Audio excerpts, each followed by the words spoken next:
माननीय श्री राहुल कासवान।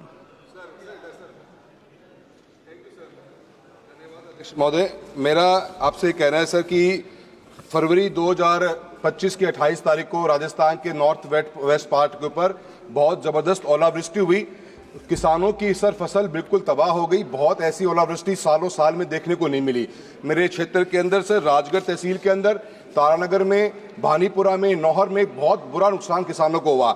सरकार क्या मैं आपका ध्यान इस बात पर आकर्षित करना चाहता हूं कि सर स्पेशल गिरदावरी तो शुरू हो चुकी है, पर स्पेशल गिरदावरी के केस के अंदर सर बड़ी प्रॉब्लम इस बात को लेकर है कि एसडीआरएफ और एनडीआरएफ की गाइडलाइंस के अंदर 2 हेक्टेयर की कैपिंग लगा रखी है कि 2 हेक्टेयर से ऊपर हम नुकसान का भरपाई नहीं करेंगे। मैं आपके मार्फत से सर ये सरकार से निवेदन करना चाहता हूं कि इस 2 हेक्टेयर की कैपिंग को हटाया जाए। राजस्थान एक बहुत बड़ा क्षेत्र है सर, हमारा पर कैपिटा जो होल्डिंग है वो मोर देन 6 to 7 हेक्टेयर्स की आती है।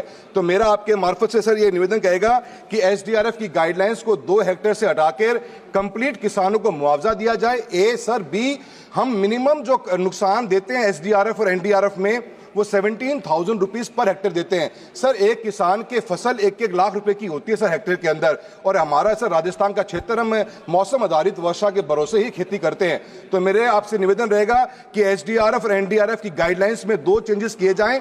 एक, कैपिंग को बढ़ाया जाए राजस्थान के परिप्रेक्ष्य में, और जो 17,000 का नुकसान दे रहे हो उस नुकसान को बढ़ाकर जो किसान का एक्चुअल नुकसान हुआ है वो नुकसान दिया जाए सर। साथ ही साथ में प्रधानमंत्री फसल बीमा योजना की गाइडलाइंस ये कहती थी कि किसान की अगर फसल कटी हुई है या खड़ी हुई है तब भी नुकसान होगा तो भी किसान को मुआवजा व्यक्तिगत रूप में किसान को क्लेम मिलेगा।